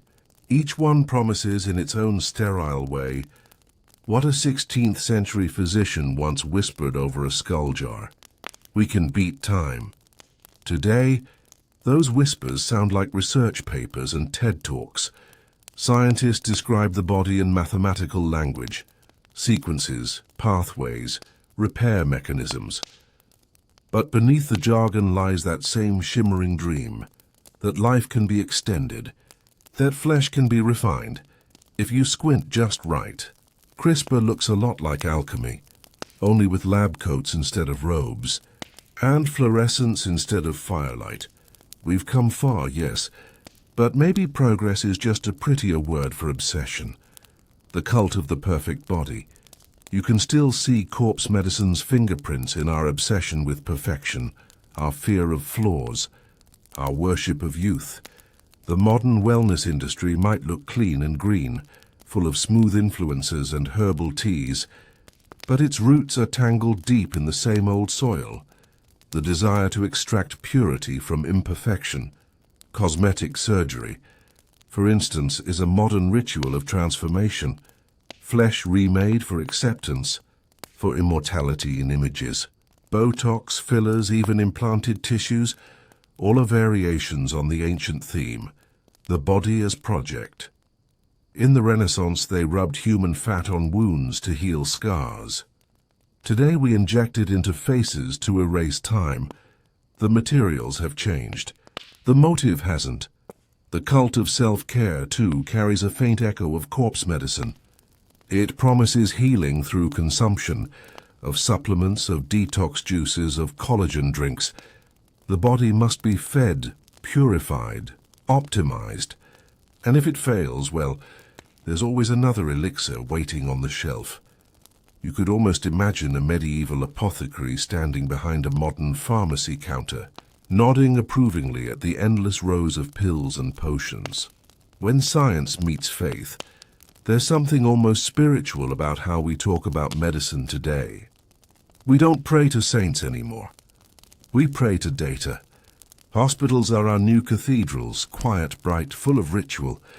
Doctors wear white robes, administer blessings of anesthesia, and speak in a sacred tongue only the initiated understand. And when things go wrong, we speak the same words our ancestors did. We did everything we could. Medicine, in every age, has been less about conquering death and more about managing our relationship with it. We build systems of control to hide how fragile we really are. But the old corpse healers, for all their brutality, were honest about that fragility. They saw death and decided to make use of it. Crude, yes, but also deeply human. In some ways, they were less hypocritical than us. They didn't pretend immortality was clean or ethical. They just reached for it with bloody hands. The eternal bargain. Here's a thought that keeps historians up at night. Maybe the line between healer and grave robber is thinner than we'd like to admit. Every leap in medical history required someone to cross it. When surgeons began dissecting corpses in the Renaissance, they were condemned as heretics. When doctors first transfused blood, people called it sorcery. When scientists began experimenting with organ transplants, the public recoiled in horror. And yet, every one of those transgressions became tomorrow's routine. That's the paradox at the core of this story. Progress demands a kind of moral amnesia. We forget the discomfort of yesterday to make peace with the miracles of today. So when we look back on corpse medicine, the powders, the oils, the macabre tinctures, we should remember that what seems monstrous now was once considered mercy. And someday, something we do today will look just as grotesque in hindsight. Maybe that's the price of evolving, a quiet acceptance that progress always comes with bones beneath it. Whisper from the future. If history could talk, and maybe it does, it would tell us that nothing we invent ever truly dies. Ideas rot slower than flesh. Corpse medicine began as a literal belief that the dead could heal the living. But symbolically, it's still with us every time we extract, consume or digitize human essence. One day, centuries from now, someone might look at our world, at cryogenic tanks, gene editing, and neural upload experiments, and call it digital necromancy. They'll laugh, perhaps the same way we laugh at powdered skulls. They'll say, imagine thinking you could cheat death with algorithms, and maybe, just maybe, they'll be a little bit wrong too. Because the drive to cheat death isn't foolish. It's the most human impulse we have. It's what built civilization, science, and every story we've ever told about ourselves. The trick, perhaps, is to recognize when the line between healing and hunger starts to blur. Final reflections. The body as story. At the end of this long, winding tale, from Egyptian mummies to AI ghosts, we arrive at a strange piece. The body, in all its forms, has always been more than meat. It's a vessel for stories, of pain, discovery, and defiance. Every scar is a history book. Every cure, a confession. Corpse medicine, for all its horrors, reminds us that we learned empathy the hard way. We learned to respect the dead because we once used them. We learned compassion by crossing lines we shouldn't have, and maybe that's why the story matters. Because behind the dust and superstition lies something tender. The desperate love of life itself. The ancient doctors, the grave robbers, the apothecaries, they all shared that same longing. They looked at a lifeless body and thought, surely there must be something left to give. It's tragic, yes, but it's also beautiful in its own strange way. So as we close this final chapter, let's not look down on them too harshly. They walked through darkness so that one day medicine could find its light. And maybe when the next age comes, our descendants will say the same about us. So dim the lights. Let the noise fade.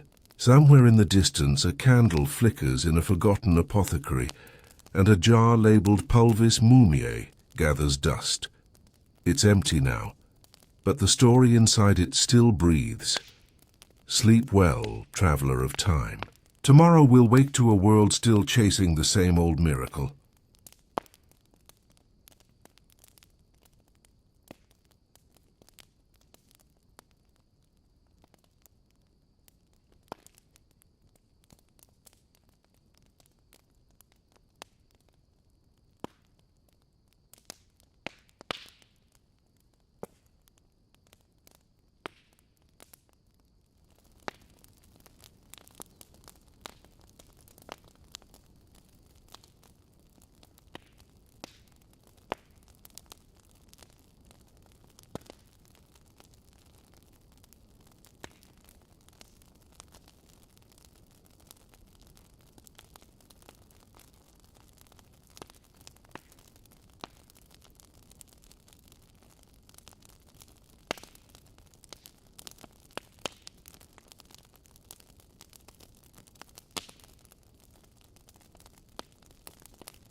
The Resurrection Men. How the Dead Built. Modern medicine, by now we've seen how death was once medicine, eaten, distilled, swallowed whole. But as Europe staggered into the Age of Enlightenment, death took on a new career.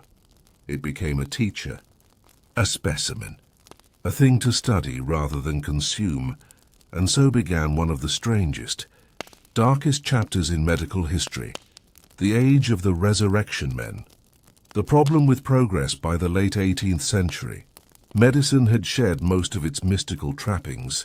The humors were out, anatomy was in. The new doctors wanted evidence, not prayers, not powders, but proof. To understand disease, they needed to study bodies, real ones. But there was a problem. Under British law, the only corpses legally available for dissection were those of executed criminals. And there were never enough to go around.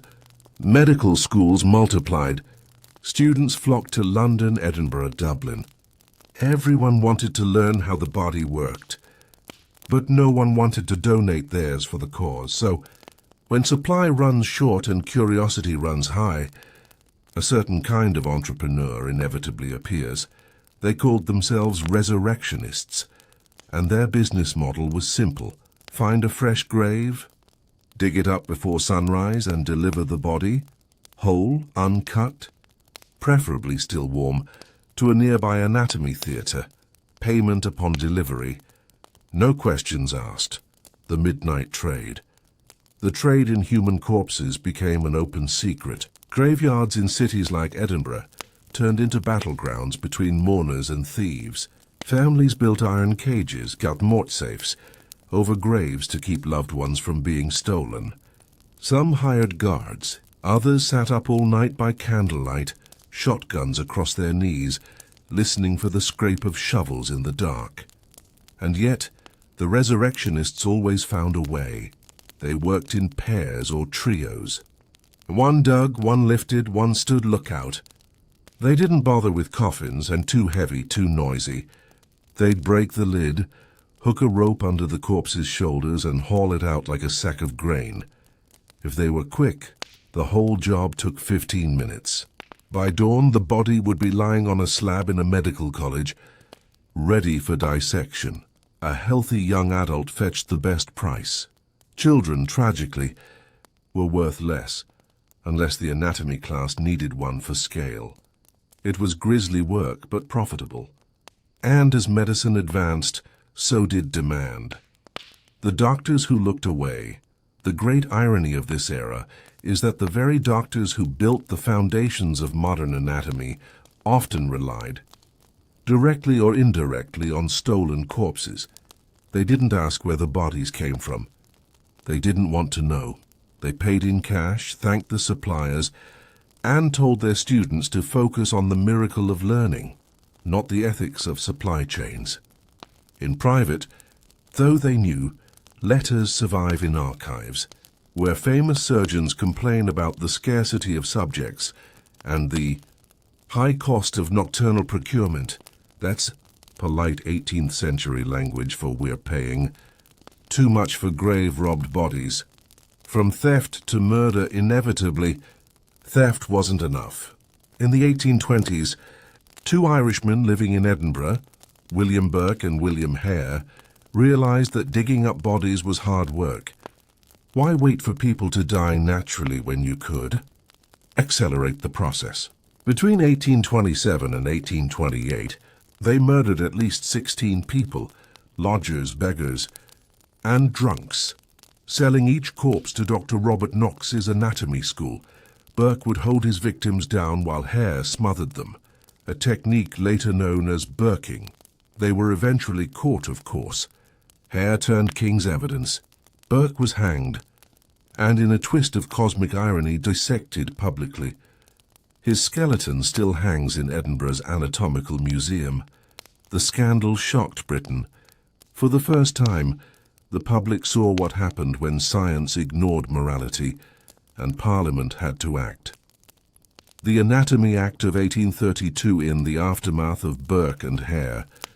The Anatomy Act of 1832 was passed, one of the most consequential and morally complicated laws in medical history. It legalized the use of unclaimed bodies from workhouses, prisons and hospitals for dissection. On paper, it ended grave robbing. In practice, it shifted exploitation from the graveyard to the poorhouse. Now the poor could be dissected legally if no family came forward to claim them. It was seen as a civic duty, a contribution to science. But the rich still rested safely in their coffins. Medicine advanced. Morality limped behind. The theatre of the dead dissection became a kind of public performance. Anatomy theatres, especially in Edinburgh and London, were packed with eager students, the air thick with candle smoke and formaldehyde. Professors lectured grandly over open cadavers, calling out muscles, veins, and organs like conductors directing an orchestra. Every incision was progress, every drop of blood, a step closer to knowledge. And yet in the back of the hall someone always wondered, who was this person? That question rarely made it into the notes. How the dead built modern medicine. It's tempting to look at the resurrection men as villains. And they were, in a way. But without them, anatomy might have remained a forbidden art for another century. The human body became a textbook because someone, many someones, were willing to dig, steal, and risk everything for it.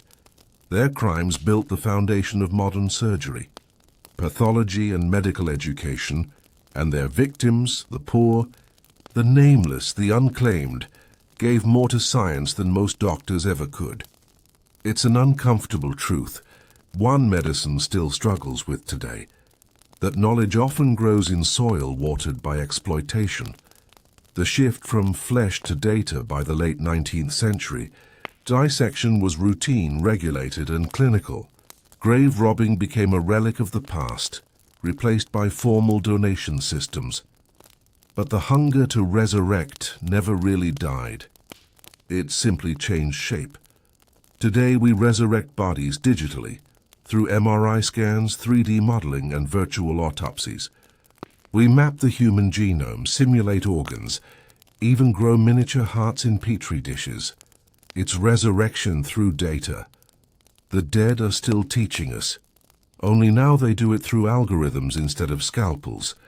The same curiosity that once sent men to the graveyard now sends them to the lab.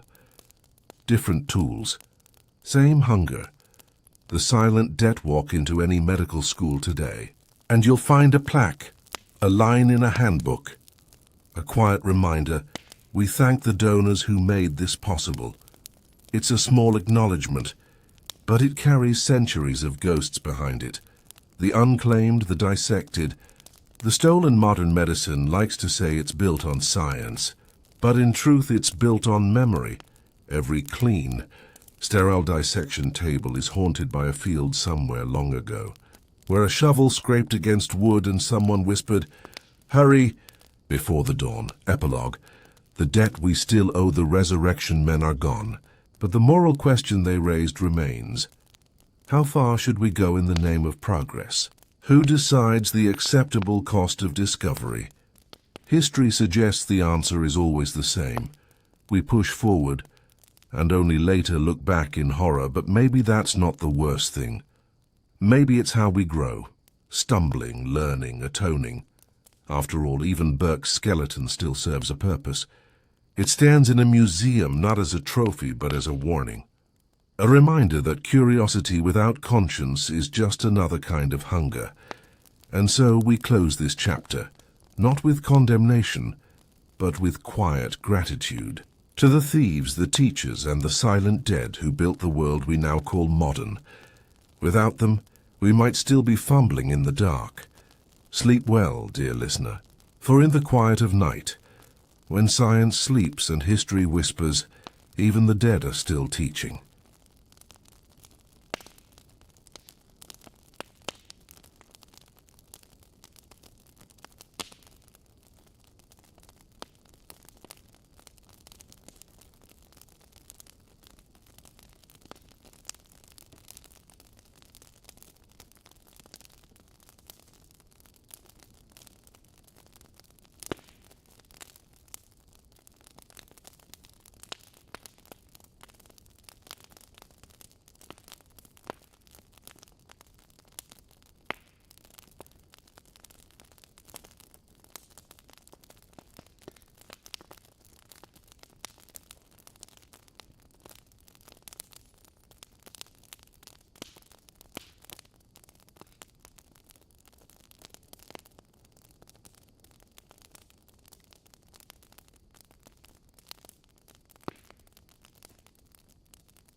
The anatomy of fear.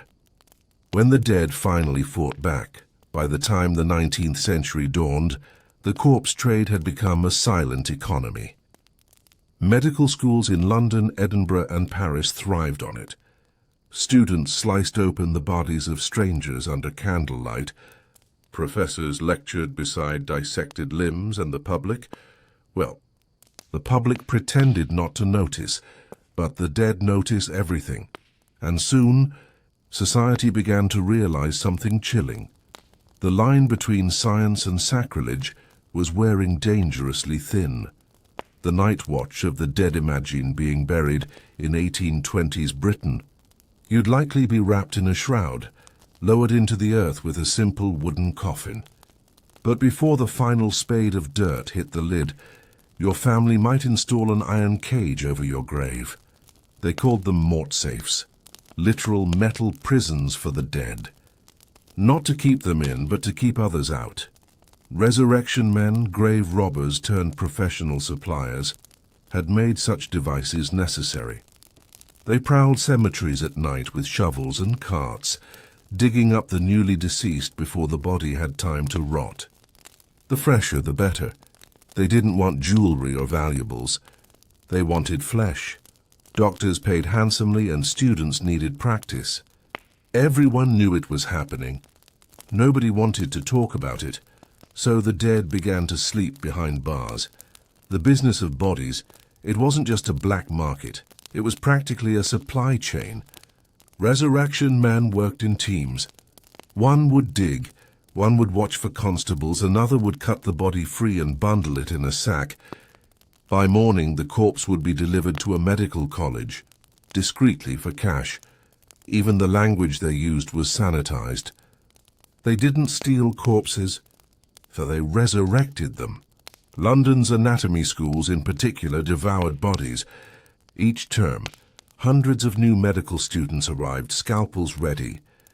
Each one needed a specimen, but legal supply, the bodies of executed criminals, wasn't nearly enough. Britain executed fewer than 10 people a year.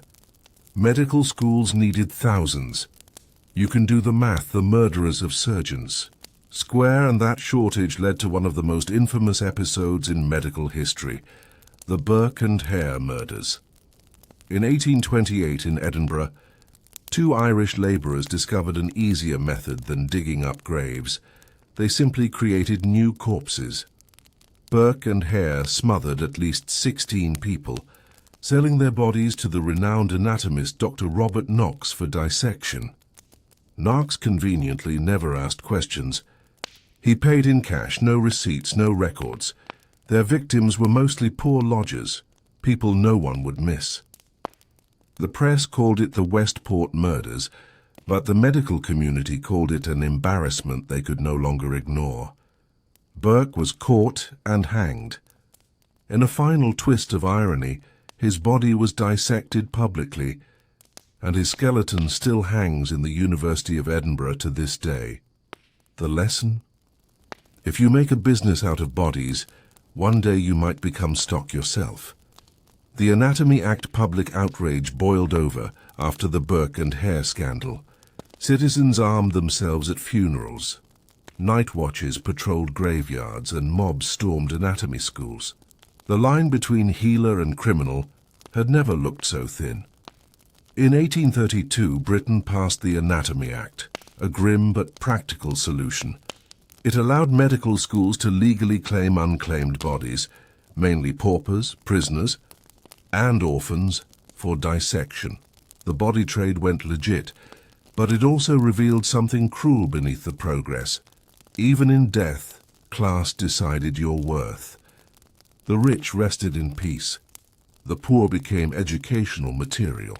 Science, it turned out, was still built on inequality, just more efficiently now.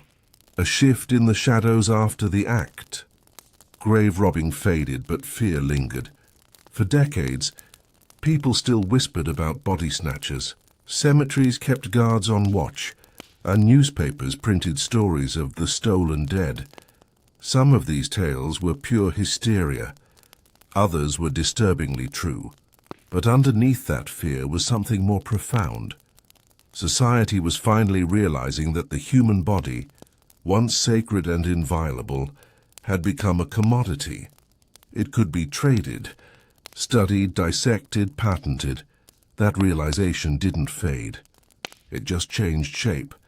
From corpses to consent as the 20th century arrived, medicine made its biggest moral shift, from taking bodies to asking for them. Cadaver donation replaced grave robbing. Ethical boards replaced black markets. But the echoes remained. Even now, questions about bodily rights linger. Who owns a body after death?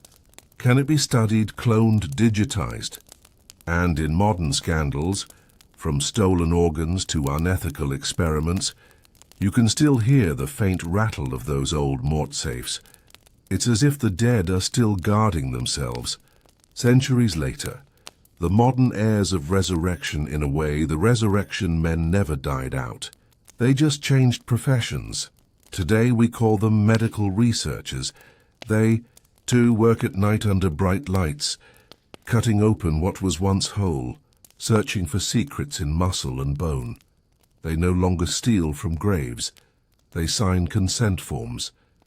But the purpose is eerily similar. Knowledge, progress, mastery over the unknown. Every time a surgeon saves a life, every time a new technique is tested, there's a ghost of those early resurrectionists standing behind them, shovel in hand. They paved the road, badly, brutally, but undeniably. Epilogue. The sleeping city walk through any old cemetery in Britain, and you'll still see the signs of that uneasy era. Iron cages, double coffins, rusted watchtowers. They're silent now, but they tell a story.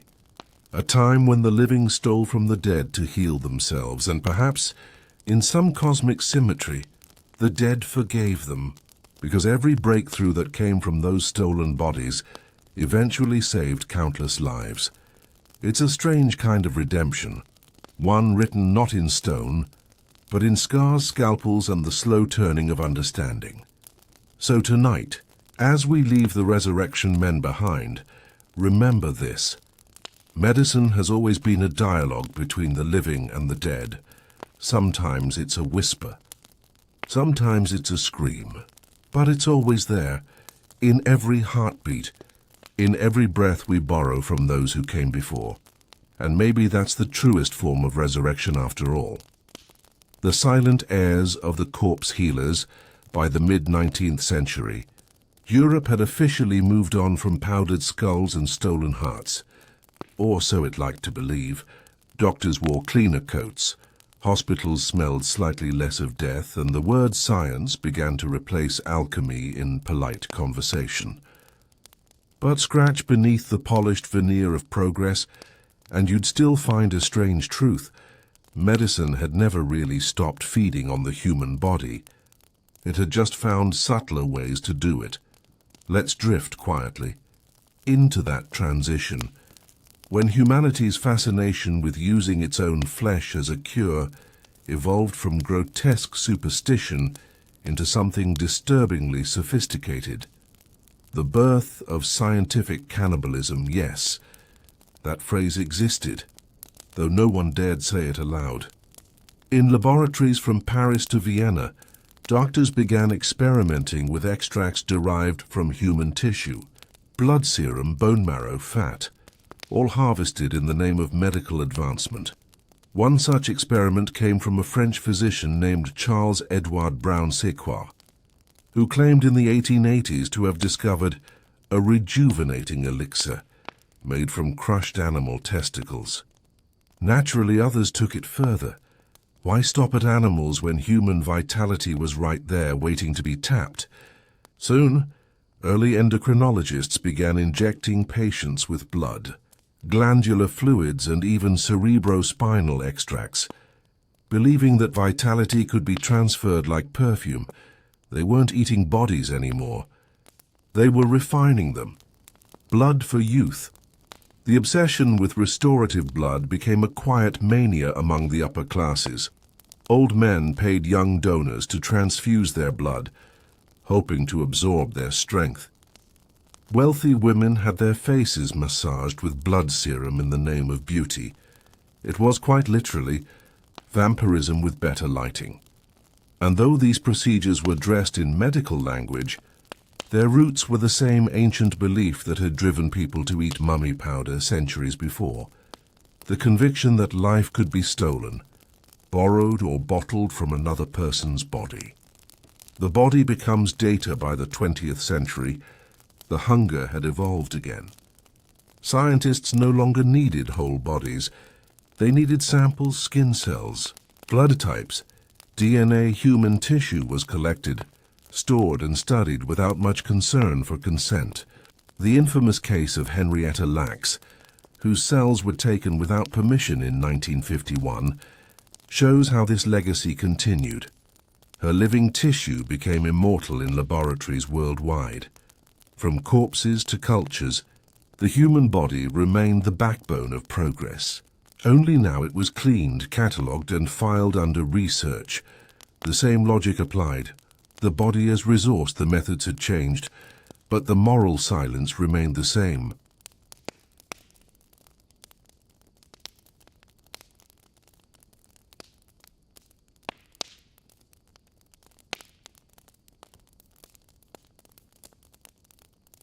The strange afterlife of corpse medicine. If you think corpse medicine truly died, think again. Modern medicine still carries whispers of it. Bone grafts from cadavers, organ transplants, stem cell therapies, even synthetic drugs based on the chemistry of human tissue. It's not sinister anymore. It's standardized. But the psychological undercurrent hasn't changed. Humanity still treats the body, even in death, as something to extract value from. What used to be done in candlelit crypts is now done in sterile labs. What used to be whispered is now peer-reviewed. It's cleaner, yes, but in a strange way, it's also the same story rewritten with modern fonts. The ghost in the machine every MRI scan, every dissection model, every donated organ. All of it stands on centuries of quiet human sacrifice. Not always voluntary, not always kind, but undeniably necessary. The modern medical world, for all its miracles, is haunted by its foundations. Somewhere in that hum of fluorescent light and sterile precision, you can almost hear the murmured gratitude, or accusation, of the countless bodies that built it. Maybe that's why hospitals feel so still at night. Not because of the silence, but because of the memory that lingers in their walls. The final reflection. So, as we close the long, strange story of human body medicine, it's worth remembering one thing. Humanity has always learned from itself, often quite literally, from powdered skulls to cloned cells, from grave robbers to surgeons. We've spent millennia in a strange dance with our own mortality. Every age has had its own way of saying, maybe if I use a bit of someone else, I won't die just yet. And maybe that's not entirely morbid. Maybe it's just human, because beneath all the gore and gold leaf, beneath the superstition and the science, what we've really been doing is chasing the same dream. To live a little longer, to understand a little more, and to make meaning out of the one thing that unites us all, the body we're destined to lose. So tonight, as you drift towards sleep, remember, the history of medicine isn't just about curing the sick. It's about learning, slowly and painfully, how to listen to the dead. And in their silence, they've told us everything we needed to know. The ghosts beneath the microscope, how corpse medicine shaped modern science. By the dawn of the 20th century, humanity stood proudly in its new lab coat, clutching microscopes and Latin terminology as proof that the age of superstition was over.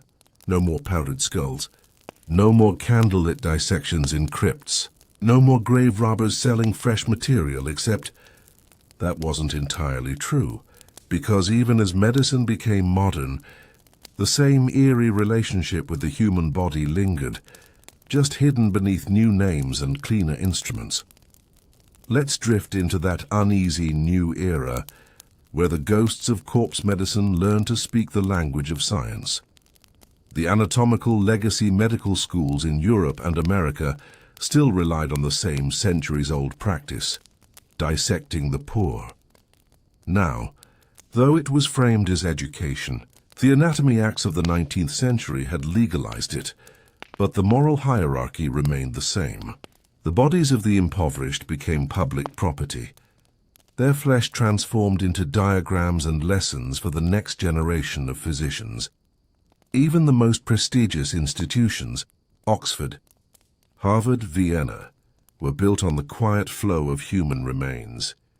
Cadavers were no longer stolen, but they were still claimed, often without true consent.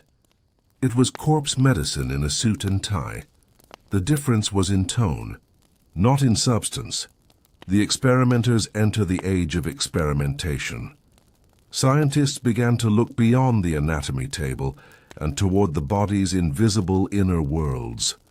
Germs, hormones, nerves, genes, but to study those, they still needed human material.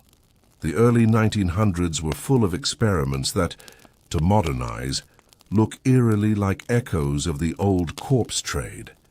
In 1920s Germany, pathologists kept collections of human organs preserved in jars, not just for study but for display. In the Soviet Union, surgeons dissected political prisoners in the name of physiological discovery. And in America, the infamous Tuskegee syphilis study would, decades later, echo the same moral blindness that once justified grinding bones for medicine. The tools had changed, but the philosophy was familiar. Progress justified everything. The resurrection of flesh, meanwhile, scientists obsessed over a new dream. Reanimation.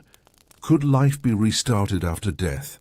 This question haunted medical circles like a superstition reborn. Experiments in the 1930s and 40s saw researchers attempting to revive organs, transplant tissue, and even electrically stimulate corpses. One Soviet scientist, Sergei Brukhonenko, famously demonstrated a revived dog head that blinked and responded to sound after being disconnected from its body and hooked up to a machine. Audiences were stunned and disturbed, but it was all part of the same lineage, the belief that the body was a vessel, and that its mysteries could be mastered if one only pushed a little further. It wasn't magic anymore. It was technology, but the hunger was the same. When the body became code fast-forward a few decades, computers arrive. Data replaces blood as the lifeblood of medicine. Now, instead of grinding bones, scientists digitize the human body, slicing it virtually, molecule by molecule. The Visible Human project in the 1990s literally froze two cadavers and digitally mapped them to create an interactive atlas of human anatomy. Millions of medical students have since studied those virtual bodies. Few know the names of the people behind them. Even in digital form, the anonymity of the sacrificed remains constant. The modern corpse has simply become information. From flesh to immortality, it's poetic in a strange way. The human body, once consumed for healing, now fuels the quest for immortality through data and biotechnology. Cryonics companies freeze the dead in the hope that one day science will reawaken them. Tech billionaires fund longevity startups using stem cells harvested from umbilical cords and human embryos. Blood transfusions are marketed as rejuvenation therapy. And while the marketing has changed, the echo is clear. We still believe life can be taken, borrowed, and repurposed. The medieval apothecary selling ground-up bones and the modern lab marketing youth serums from plasma, their cousins across time, united by the same dream, a quiet reckoning. The 21st century has begun to ask harder questions. Where does the right to bodily autonomy end? Who owns a cell line or an organ or a genome? Can you patent life? Museums across Europe are quietly repatriating human remains once displayed as specimens. Medical textbooks now include ethics disclaimers alongside anatomical drawings. Humanity, perhaps for the first time, is looking back at its long affair with its own flesh and feeling a twinge of guilt, but not regret. Because in that messy history lies the foundation of modern healing. We are the heirs of corpse medicine, but also its redemption, the gentle conclusion. So as the candles of this long, grim story finally dim, imagine how far we've come.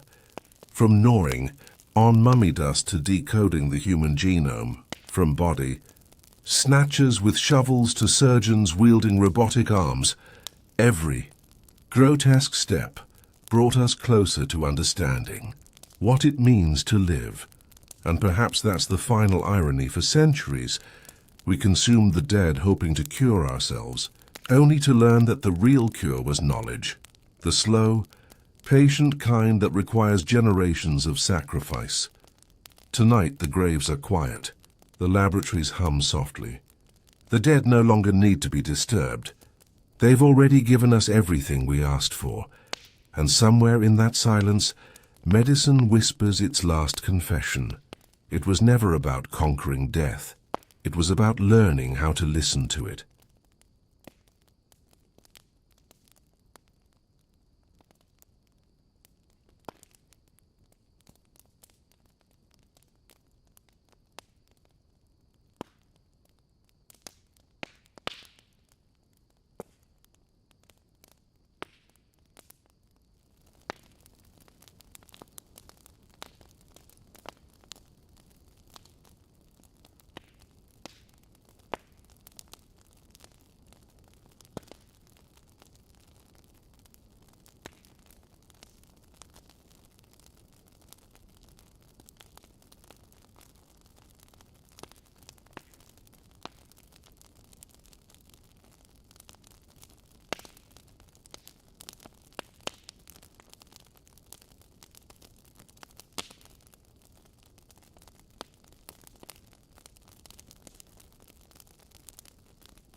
He once said, "I have one aim, the grotesque.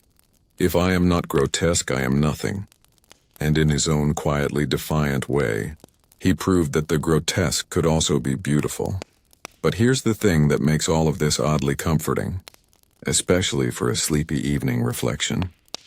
Even at their most repressed, the Victorians couldn't quite silence themselves.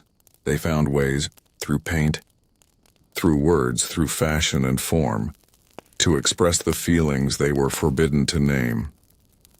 Their entire cultural identity became a dance between guilt and longing, and in that tension, they created something hauntingly human, art that feels like a sigh trapped in marble. When you walk through a Victorian gallery today, it feels serene, soft light, oil portraits, gold frames. But if you stand there long enough, if you really look, you start to sense the undercurrent, the small rebellion behind every brushstroke, the quiet ache of people who wanted to be good, but also wanted to be alive. That's the secret pulse of Victorian art. Not just beauty, but yearning. Not just repression, but the faint, unstoppable hum of desire beneath the surface. So as you drift toward sleep tonight, imagine those candlelit studios, filled with paint fumes, unspoken feelings, and half-finished canvases. Imagine the quiet rebellion that lived in every color, every word, every hidden symbol, and maybe, in a calm, dreamy way. Take comfort in knowing that no matter how tight the corset of history gets, the human heart always finds a way to breathe. And so, as we reach the end of tonight's little wander through the hidden corners of Victorian art, it's time to close the gallery doors and softly, and let the echoes fade back into the candlelight. The world we've just walked through, of painted muses, veiled meanings and whispered rebellion, and wasn't loud, or fast, or even proud. It was gentle, secret, and endlessly human, a quiet defiance that lived not in shouting, but in sighing. Because sometimes the most powerful revolutions don't happen in the streets, they happen behind closed doors, in the flick of a brush, the drop of a sleeve, the look that lingers a little too long in a portrait. The Victorians built a world of walls, moral walls, social walls, walls between what they felt and what they were allowed to show, and yet somehow the art still breathed through the cracks. It smiled behind lace. It shimmered in oil and light. It pretended to be holy, and maybe it was, man, but there was always that quiet pulse underneath. That heartbeat that said, I see you. I feel it too. If you think about it, that's what makes this period so hauntingly beautiful. They were trying so hard to be good, so impossibly good, that even their rebellions came dressed in silk and symbolism. And maybe that's why the art of that age still feels like a dream you can't quite wake from. When you stand before one of those paintings today, in a quiet museum where your footsteps echo softly on marble floors, you might notice something strange. No one really speaks. No one rushes. People just stand there, watching, breathing, almost like they're afraid to disturb whatever secret is still hiding in the paint. It's as if the ghosts of those painters are still there, standing just behind the frame, smiling faintly as if to say, we couldn't say it aloud, but we made sure you'd see it someday. And maybe that's the quiet miracle of it all. That art, real art, always finds a way to tell the truth, even in a world built entirely on pretending. So as you lie back now, eyes getting heavy, listening to the slow tick of the clock somewhere in the dark, just imagine that world fading out, the golden light on varnished frames, the faint smell of oil, paint, and dust, the rustle of skirts on marble, and the hush of a century that tried so hard to keep everything hidden. The walls are still there, but they're crumbling a little, and behind them you can almost hear the faint, timeless hum of people learning at last that beauty doesn't need permission, that desire doesn't need disguise, that being human, in all its softness, messiness, and longing, isn't something to hide, but something to honor. So rest easy. Let the world of corsets and canvases drift away, like dust in a late afternoon sunbeam. The rebellion has already happened. The art survived. And all you need to do now is breathe and dream. Because somewhere in the half-sleep of history, the Victorians are finally exhaling too. Gentle pause. Thank you for staying awake this long, or maybe for falling asleep along the way. Either way, you've been exactly where you were meant to be.